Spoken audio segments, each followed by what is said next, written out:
कथा के बिना अधूरा है सोमवार का व्रत।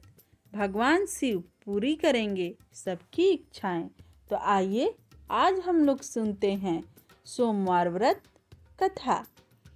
एक बार किसी नगर में एक साहूकार था। उसके घर में धन की कोई कमी नहीं थी, लेकिन कोई संतान न होने के कारण वह बहुत दुखी था।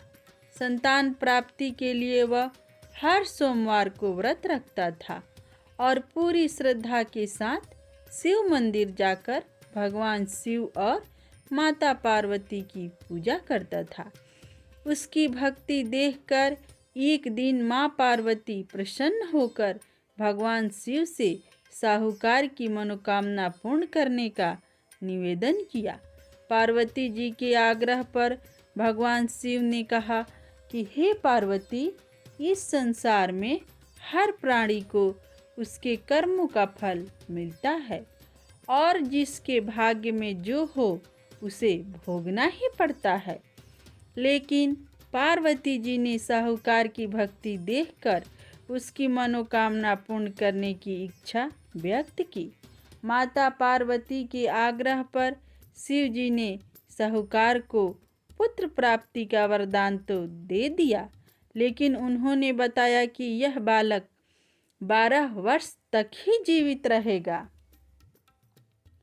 माता पार्वती और भगवान शिव की बातचीत को साहूकार सुन रहा था, इसलिए उसे न तो इस बात की खुशी थी और न ही दुख।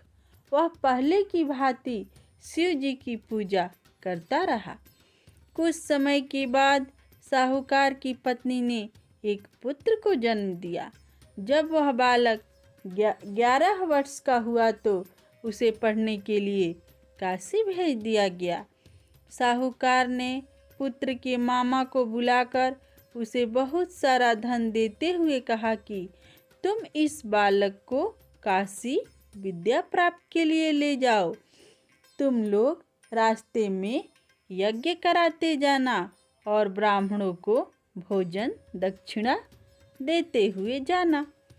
दोनों मामा भांजे इसी तरह यज्ञ करते और ब्राह्मणों को दान दक्षिणा देते काशी नगरी निकल पड़े।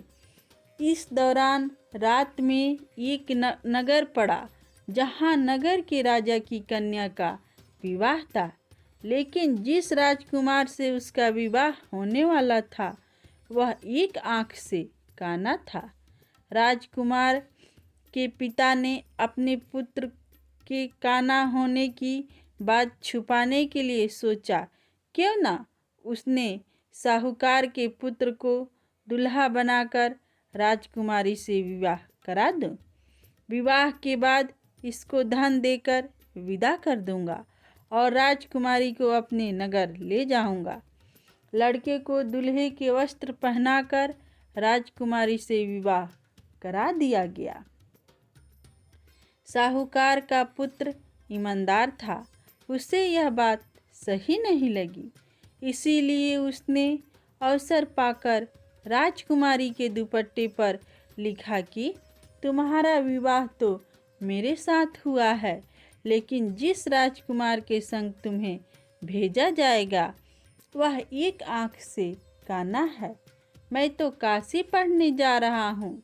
जब राजकुमारी ने चुन्नी पर लिखी बातें पढ़ी तो उसने अपने माता पिता को यह बात बताई। राजा ने अपनी पुत्री को विदा नहीं किया, फिर बारात वापस चली गई। दूसरी ओर साहूकार का लड़का और उसका मामा काशी पहुँचे और वहाँ जाकर उन्होंने यज्ञ किया। जिस दिन लड़का 12 साल का हुआ उस दिन भी यज्ञ का आयोजन था। लड़के ने अपने मामा से कहा कि मेरी तबीयत कुछ ठीक नहीं है। मामा ने कहा कि तुम अंदर जाकर आराम कर लो। शिव जी के वरदान अनुसार कुछ ही देर में उस बालक के प्राण निकल गए। मृत भांजे को देख उसके मामा ने विलाप करना शुरू कर दिया। संयोगवश उसी समय शिव जी और माता पार्वती उधर से जा रहे थे। पार्वती माता ने भोलेनाथ से कहा, स्वामी, मुझे इसके रोने की स्वर सहन नहीं हो रहा है। आप इस व्यक्ति के कष्ट को अवश्य दूर करें। जब शिव जी मृत बालक के समीप गए तो वह बोले कि यह उसी साहूकार का पुत्र है जिसे मैंने 12 वर्ष की आयु का वरदान दिया था। अब इसकी आयु पूरी हो चुकी है।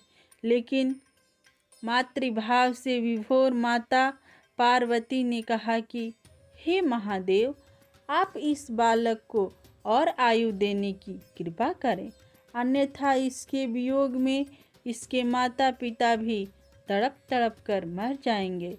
माता पार्वती के पुनः आग्रह पर भगवान शिव ने उस लड़के को जीवित होने का वरदान दिया।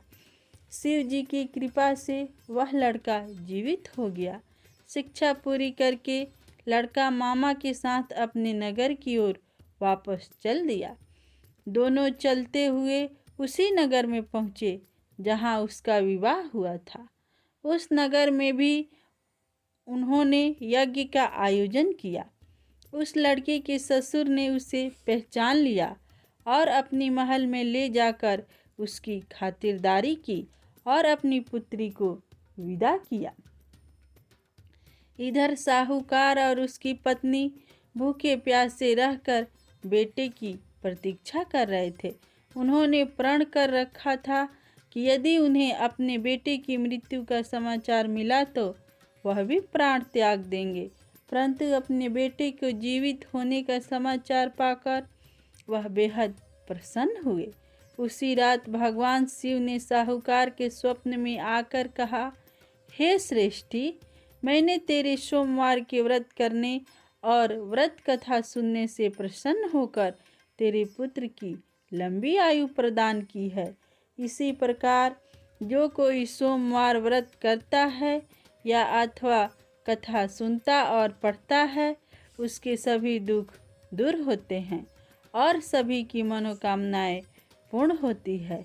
इसीलिए सब कोई बोलिए भोलेनाथ शिव शंभू की जय, शंकर भगवान की जय।